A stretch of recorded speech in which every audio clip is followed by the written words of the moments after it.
Hello everyone, आप सभी को मेरा नमस्कार। मेरा नाम है शिवरजीत चक्रवर्ती और आप सभी का मेरे चैनल में हार्दिक स्वागत है।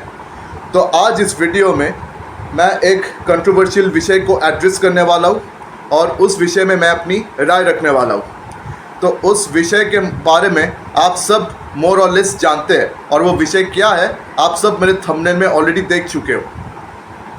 तो फिर भी बता देता हूँ कि वो विषय ऐसा है कि दिलजीत दोसांझ नामक ये इंसान अब एक पाकिस्तानी एक्ट्रेस हानिया आमिर के साथ वो एक फिल्म में काम कर चुके हैं। वो फिल्म अब रिलीज़ होने वाला है। उस फिल्म का नाम है सरदारजी 3।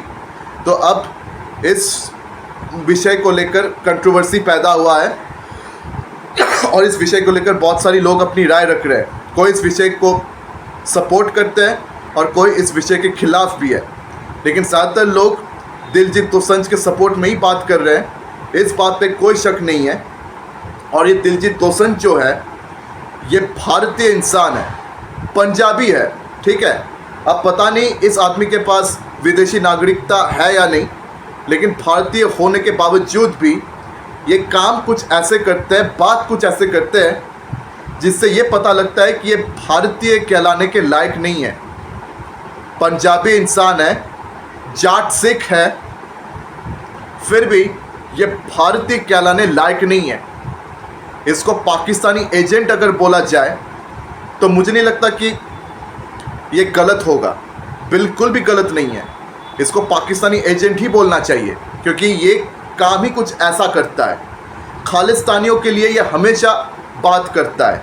इसका दिल खालिस्तानियों के लिए रोता है, इसका दिल आतंकवादियों के लिए रोता है। पाकिस्तानी के लिए तो इसका दिल बहुत ज़्यादा रोता है।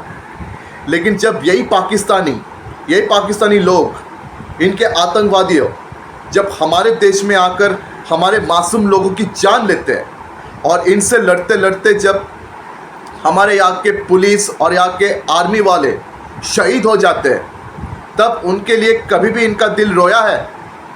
क्या आपको एक दिन भी ऐसा मालूम है जब इनके लिए उन्होंने कोई बात करी हो? नहीं, कोई ऐसा दिन हमें तो मालूम नहीं है। वो कभी भी पाकिस्तानियों के खिलाफ एक शब्द नहीं बोलते। आज तक ऐसा हुआ नहीं कि किसी पाकिस्तान के खिलाफ कोई शब्द बोला हो। यहाँ तक कि ऑपरेशन सिंदूर जो हुआ है, इसके बारे में भी इन्होंने एक शब्द भी नहीं बोला। कभी भी इंडियन आर्मी का उन्होंने तारीफ किया ही नहीं है। लेकिन पाकिस्तानियों का तारीफ करते इनका ज़बान अटकता नहीं। इनके लिए पाकिस्तानियों की कीमत ज़्यादा है, हमसे भी ज़्यादा। इनका दिल हमारे मासूम लोगों के लिए नहीं रोता, हमारे सेना के लिए नहीं रोता, लेकिन इनका दिल पाकिस्तानियों के लिए, उनके सेना के लिए, उनके आतंकवादियों के लिए बहुत रोता है। और खालिस्तानी आतंकवादियों के लिए तो भाई इनका दिल एकदम खुल्ला हाजिर है कि आप मदद मांगो, मैं तैयार हूँ। ये बिल्कुल ऐसा ही इंसान है। भारत देश के होने के बावजूद ये दूसरों का गुणगान करते हैं, पाकिस्तानियों का गुणगान करते हैं, खालिस्तानियों की गुणगान करते हैं। तो ऐसे इंसान को आप सबके ख्याल से क्या कहना चाहिए? भाई मेरे ख्याल से ऐसे इंसान को गद्दार कहना चाहिए। मैं इसे गद्दार समझता हूँ और ये इंसान मुझे कतई पसंद नहीं। हाँ, ये अलग बात है कि ये बहुत अच्छे सिंगर है, बहुत बढ़िया सिंगर है। मतलब इनके गाने और इनकी एक्टिंग मुझे दोनों बहुत बढ़िया लगता है बॉस। ये बहुत बढ़िया एक्टर है। ये ज़्यादातर कॉमिक रोल्स करते हैं, लेकिन बहुत सीरियस रोल्स भी ये उतने ही कन्विक्शन के साथ निभाते हैं। उड़ता पंजाब में उनका काम मुझे बहुत पसंद आया। वहाँ पे उन्होंने एक्टिंग बहुत बढ़िया करी थी। और इनका एक और ऐसा फिल्म आया था, अमर सिंह चमकीला, उनका बायोपिक था जिसका नाम था चमकीला, जिसका डायरेक्टर थे इम्तियाज़ अली। तो वो फिल्म में भी उन्होंने अभिनय बहुत बढ़िया तरीके से निभाया था।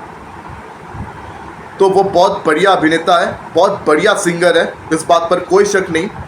उनके कुछ गाने मुझे बहुत पसंद भी है, लेकिन इंसान के तौर पर ये मुझे बिल्कुल पसंद नहीं। और इसकी जो व्यक्तिगत राय है मुझे बिल्कुल भी पसंद नहीं है। जी करता है कि इसे मार डालूं, जी करता है इसको मार डालूं। पता नहीं हमारे देश ऐसे आतंकवादियों को भगवान का दर्जा क्यों देता है। हमारे देश के लोग अक्सर ऐसे लोगों की इज्जत करते हैं, ऐसे लोगों को भगवान का दर्जा दे देते हैं जो हमेशा भारत के खिलाफ बात करते हैं, पाकिस्तानियों के हित में बात करते हैं, ऐसे लोगों को दर्जा दे देते हैं जो पैलेस्टाइन वालों के लिए रोते हैं, ठीक है। लेकिन हमारे देश में जो आम लोग मारे जाते हैं इनके वजह से, मतलब इन आतंकवादियों के वजह से, उनके लिए उनका दिल रोता नहीं। और हमारे भारतीय सेना जो शहीद होते हैं, हमारे भारतीय जवान, यहाँ तक कि पुलिस वाले भी कुछ शहीद हुए थे, खास करके 2008 जो मुंबई अटैक्स हुए, वहाँ पर बहुत सारे ऐसे पुलिस है, जैसे कि तुकाराम ओम्बले नाम का भी एक पुलिस ऑफिसर था जो शहीद हुआ था। उनके लिए कभी उन्होंने एक ट्वीट भी करी है? नहीं। और हमारा बॉलीवुड इंडस्ट्री भी कौन सा कम जाता है। तो ऐसे बहुत सारे मतलब लोग हैं जो भारत देश में रहते तो है, भारतीय कहलाते तो है, लेकिन काम सारे गद्दार के करते हैं। हमारे देश में खाते हैं, हमारे देश में पीते हैं, हमारे देश में बसते हैं, फिर भी साले ये गुणगान पाकिस्तानी का करते हैं, गुणगान वो आतंकवादियों के करते हैं। और हमारे देश के जो नौजवान सिपाही है उनको वो अक्सर गालियां देते हैं। तारीफ करना तो दूर की बात है, गालियां देते हैं उनको, उनका तिरस्कार करते हैं, उनको लताड़ते हैं। और इस मामले में दिलजीत दोसांझ बहुत आगे है, वो कहाँ पीछे रहने वाले हैं इस मामले में, है ना। और अब आते हैं सरदार जी 3 इस मामले में। तो इस फिल्म के जो लीड एक्ट्रेस है वो पाकिस्तानी है, हानिया आमिर। और हाल ही में जब ऑपरेशन सिंदूर भारतीय सरकार ने कंडक्ट किया पाकिस्तान के ऊपर, तो उस मामले में हानिया आमिर और फवाद खान ने जो ट्वीट्स किए, जो उन्होंने बातें करी, उसके बाद गुस्सा चरम सीमा में चढ़ गया था हमारा। ये हानिया आमिर और फवाद खान क्या कह रहे थे, याद है ना? याद है ना कि वो क्या कह रहे थे? वो क्या कह रहे थे कि हम बुज़दिल है, हम डरपोक है, हम बेईमान हैं, हम बेईमानों की तरह इन पर हमला करते हैं। एक बात बता दूं कि हमारे भारतीय सेना ने अपने हाथों से कभी किसी मासूम का जान नहीं लिया। पाकिस्तान में कोई मासूम आदमी नहीं मारा गया। पाकिस्तान में आतंकवादियों पर उन्होंने हमला किया और पाकिस्तानी सेना पर उन्होंने हमला किया, लेकिन कभी किसी सिविलियंस पर उन्होंने हमला नहीं किया। और पाकिस्तानी सेना और आर्मियों ने हमारे सिविलियंस पर डायरेक्ट हमला किया। उसके बावजूद ये हानिया आमिर और फवाद खान जैसे लोग हमको बुज़दिल कहते हैं, हमको बेईमान कहते हैं, और यहाँ तक कि हमको लताड़ते हैं, हमारे सरकार को लताड़ते हैं, और भी बहुत उल्टी सीधी बातें करके मतलब खरी खोटी सुना देते हैं। ये आतंकवादियों का साथ देते हैं, ये आर्टिस्ट्स हैं, एक्टर एक्ट्रेसेस हैं। और हमारे देश के लिबरांडूस क्या कहते हैं कि आतंकवादियों का कोई जात नहीं होता, कोई धर्म नहीं होता, और आतंकवादियों को आर्टिस्ट के साथ तुलना नहीं करना चाहिए, आर्टिस्ट्स को इस मामले में नहीं खींचना चाहिए, उनको इस मामले में नहीं फंसाना चाहिए। ऐसी बातें करते हैं ना कि आर्टिस्ट्स कभी आतंकवादी नहीं होते और आतंकवादियों का कोई जात धर्म नहीं होता। साला जो भी ये बात बोलता है ना, उससे बड़ा बेईमान, उससे बड़ा गद्दार इस वक्त हमारे भारत देश में और कोई नहीं हो सकता। सीधी बात है बॉस, सीधी बात। और आप सबको अच्छी तरह से मालूम है कि मैं कोई डिप्लोमेटिक इंसान नहीं हूँ। जो मेरे दिल में आता है मैं वो कहता हूँ। मैं एक बहुत ही इमोशनल आदमी हूँ, जज्बाती हूँ, और मैं भारतीय नागरिक हूँ। और ये मेरी जिम्मेदारी है कि मैं भारत के साथ खड़ा रहूँ, क्योंकि मैं इसी देश में पला बड़ा हूँ, इसी देश का नागरिक हूँ मैं। तो मैं पाकिस्तान का गुणगान नहीं कर सकता और मुझे करना भी नहीं। बेईमान को मैं बेईमान बोलता हूँ, ईमानदार को ईमानदार बोलता हूँ। मैं एकदम सीधा किस्म का इंसान हूँ, मैं ऐसे ही रहना पसंद करता हूँ। यही मेरा काम है, यही मेरा फ़र्ज़ है। लेकिन फिर भी बहुत सारे ऐसे यूट्यूबर्स हैं जो इस दिलजीत दोसांझ और ऐसे लोगों की पूजा करते हैं, उनके तलवे चाट कर वीडियो बनाते हैं और उनको खुलेआम सपोर्ट भी करते हैं। उनके खिलाफ, उनके विचारों के खिलाफ एक शब्द भी नहीं बोलते ये यूट्यूबर्स। तो धिक्कार है मुझे ऐसे यूट्यूबर्स पर, धिक्कार है। भाई दिलजीत दोसांझ बहुत बढ़िया आर्टिस्ट हो सकता है, बहुत बढ़िया सिंगर है, मैं मानता हूँ, मैं कह चुका हूँ। उनके गाने का मैं बहुत तारीफ़ करता हूँ, उनके एक्टिंग की भी इतनी तारीफ़ करता हूँ, लेकिन इंसान के तौर पर वो जो काम करता है क्या वो सही है, क्या वो जस्टिफाइड है, क्या वो जायज़ है? एक भारतीय होने के नाते वो जो कुछ भी बोलता है करता है, मेरे ख्याल से वो बिल्कुल भी जायज़ नहीं है और मैं उसके किसी काम का तारीफ नहीं कर सकता। वो गद्दार है तो है। मेरे ख्याल से जो इंसान टेररिस्ट का साथ देता है, आतंकवादियों का साथ देता है, वो मेरे लिए किसी टेररिस्ट से कम नहीं है और जो इंसान गद्दारों का साथ देता है वो इंसान मेरे लिए किसी गद्दार से कम नहीं हो सकता। ये मेरा व्यक्तिगत विचार है, व्यक्तिगत राय है। आपकी क्या राय है इस मामले में? आप मुझे कमेंट सेक्शन में आके ज़रूर बताएं, ठीक है? आप ज़रूर बताएं। तो ये आदमी मुझे बिल्कुल पसंद नहीं और ये आदमी अपनी सफाई में जो बातें करता है, भाई क्या बात करता है ये आदमी और उसका पीआर टीम, सच में कमाल का है उसका पीआर टीम। तो चलिए बताते हैं दिलजीत दोसांझ अपनी सफाई में क्या बात रखते हैं। तो अपनी सफाई में कहते हैं कि सरदार जी 3 जब उन्होंने शूट किया था तब ये पहलगाम का हमला नहीं हुआ था, ठीक है? तो ये सरदार जी 3 इस फिल्म का शूटिंग होने के बाद पहलगाम का हमला हुआ है। अब इस फिल्म में इतना पैसा लग चुका है कि अब ये फिल्म स्टॉल नहीं कर सकते, इस तरह का राय रखता है। और फिर बाद में ये और भी बहुत सारी बातें कहते हुए नजर आता है। वो कहता है कि आर्टिस्ट का आतंकवादियों से कोई रिश्ता नहीं है, आर्टिस्ट एक बिल्कुल मासूम लोग हैं, उनका आतंकवादियों से कोई रिश्ता नहीं है, वो क्रिमिनल्स नहीं है, वो अपना काम करते हैं और आतंकवादियों का कोई धर्म जात नहीं होता। और मैं भारत का बेटा नहीं हूँ, मैं धरती माता का बेटा हूँ, इसीलिए इस धरती में जितने भी देश, जितने भी मुल्क हैं, वो सब मेरे भाई बहन के समान है, मेरे दोस्त के समान है। मुझे उनके साथ काम करने में कोई तकलीफ़ नहीं है। इस तरह की बातें इस दिलजीत दोसांझ ने कहा। मदर अर्थ का बेटा है, धरती माता का बेटा है। हाँ, धरती माता के ही बेटा कहलाते हैं ये, सही बात कहा उन्होंने, धरती माता का बेटा है। ये भारतीय कहलाने लायक ही नहीं है। किस एंगल से ये आदमी भारतीय लगता है? पंजाब में जन्म लिया, पंजाब में बड़ा हुआ, हमारे देश में रहता है, खाता पीता है, लेकिन हमारे देश के हित में कोई काम करता थोड़ी है। कहाँ करता है? हमारे देश के खिलाफ करता है, जो करता है देश के खिलाफ करता है। तो ये भारतीय कहलाने लायक बिल्कुल भी नहीं है और इस तरह की राय रखता है कि मैं धरती माता का बेटा हूँ, भारत का नहीं। पाकिस्तानियों के साथ खुलेआम काम करते फिरते हैं। फिर भी फवाद खान को यहाँ पे काम करने का मौका मिला। वानी कपूर के साथ उनका एक फिल्म रिलीज़ होना था जो पहलगाम इंसिडेंट के बाद स्टॉल हो गया।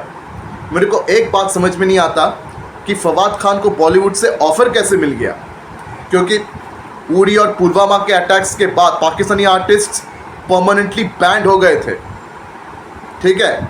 चाहे वो आईपीएल से हो, आईपीएल से तो और भी पहले बैंड हो गए थे, उसके बाद तो वो फिल्म से बैंड हो गए कि इंडिया में वो आके फिल्म नहीं कर सकते, क्योंकि 2016 से पहले बहुत सारे पाकिस्तानी आर्टिस्ट्स यहाँ आके फिल्मों में काम कर रहे थे, गाना गा रहे थे। बहुत सारे पाकिस्तानी आर्टिस्ट्स के लिए यहाँ गाना गाना नामुमकिन हो गया, उन सबको बैन किया गया था, उन सबको मतलब बॉलीवुड में भाग लेने से भी बैन किया गया था पूरी तरह से।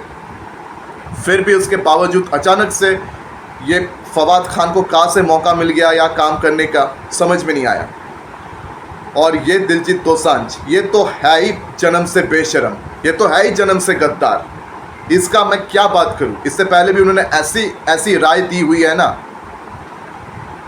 जिससे ये साफ जाहिर होता है कि ये एक गद्दारी है। और अगर इसको कोई पाकिस्तानी एजेंट बोल दे तो मेरे ख्याल से बिल्कुल सही होगा, क्योंकि ये पाकिस्तानी एजेंट ही लगता है। भारतीय कम पाकिस्तानी एजेंट ज़्यादा लगता है, क्योंकि पाकिस्तानी एजेंट की तरह ही काम करता है ये। तो भाई क्या कहूँ मैं, मतलब ये इंसान हम सबको चूतिया समझ के बैठा है। हम सब ने अपने चेहरे पर बहुत बड़ा से सी लिखा हुआ है। हमको तो कुछ समझ में आता ही नहीं है, हम सब तो बेवकूफ़ है ना? यही सच्चाई है। और हमारे देश के और भी बहुत सारे लोग हैं जो अभी भी दिलजीत दोसांझ के लिए उनका दिल रो रहा है कि दिलजीत दोसांझ के साथ अन्याय हो रहा है। पाकिस्तानी आर्टिस्ट की कोई गलती नहीं है, वो निर्दोष है, वो मासूम है, बेकसूर है। हाँ, यही निर्दोष, यही मासूम, यही बेकसूर लोग टेररिस्ट का साथ देते हैं, खुलेआम आतंकवादियों का साथ देते हैं, खुलेआम आतंक को ये पैदा करते हैं, आतंकवादियों के साथ ये उठते बैठते हैं, हमको बुज़दिल कहते हैं, हमको गद्दार कहते हैं। और ऐसे लोगों के लिए हम भारतवासियों का दिल रोता रहता है, क्योंकि हमारे देश में बहुत सारे ऐसे भारतवासी हैं ना जिनका दिल आज भी उनके लिए रो रहा है। बहुत सारे ऐसे लोग हैं। मतलब ये हमारे लिए बहुत बड़ी शर्म की बात है। हम में कोई एकता नहीं है, हम में 1% यूनिटी है ही नहीं, हम सब बटे हुए हैं। हमारे देश के अंदर बहुत सारे पंगा चल रहा है, मतलब बहुत सारे युद्ध, बहुत सारे पंगा हमारे देश के अंदर चल रहा है। शर्म की बात है भाई, शर्म की बात है। और शर्म आनी चाहिए उन इंसानों को जो आज भी पाकिस्तानियों के लिए रोते रहते हैं, हमारे देश में रहते हैं लेकिन फिर भी पाकिस्तानियों की बात करते हैं, पाकिस्तानियों की गुणगान करते हैं। ऐसे लोगों को तो शर्म आना चाहिए। और मेरे ख्याल से ऐसे लोगों को कोई हक नहीं है हमारे देश में रहने का, कोई हक नहीं है उनको हमारे देश में रहने का। मेरे लिए वो सारे लोग किसी आतंकवादी या किसी गद्दार से कम नहीं है। लेकिन मेरे कहने से कुछ नहीं होने वाला, मेरे कहने ना कहने से कोई फ़र्क नहीं पड़ेगा, ये बात मैं अच्छी तरह से जानता हूँ। लेकिन मैं अपनी राय अपने चैनल में ज़रूर रख सकता हूँ, वो मैं ज़रूर करूँगा। तो वो करने से मुझे कोई रोक नहीं सकता। और मेरे दिल में जो बात है वो मैं ज़रूर कहूँगा, चाहे आपको पसंद आए या ना आए। तो भाई इस विषय में मैं और कोई बात करना नहीं चाहता। बाकी आप समझदार लोग हैं, आप समझ जाइए, आप अपने विचार उस हिसाब से पेश करें मेरे कमेंट सेक्शन में कि आपको क्या लगता है इस विषय को लेकर। क्या आप दिलजीत दोसांझ के साथ है या उनके खिलाफ है? क्या आप ऐसे लोगों के साथ हैं जो हमारे देश में रहकर भी पाकिस्तान और ऐसे देशों की गुणगान करते हैं, जो हम पर कंटिन्यूसली हमला कर रहे हैं, जो हमारे मासूम लोगों की जानें लेते हैं? या आप उनका साथ देना चाहते हैं? आप मुझे कमेंट सेक्शन में ज़रूर अपनी राय लिखकर भेजें। और बाकी कुछ कहना बचा है नहीं। और अगर मेरी वीडियो आप सबके लिए अगर कोई मतलब रखता है तो मेरी वीडियो को लाइक करें, ज़्यादा से ज़्यादा शेयर करें और मेरे चैनल को सब्सक्राइब ज़रूर करना भूलिए मत। तो आज आप सबसे विदा लेता हूँ, फिर मुलाकात होगी अगले वीडियो में। धन्यवाद।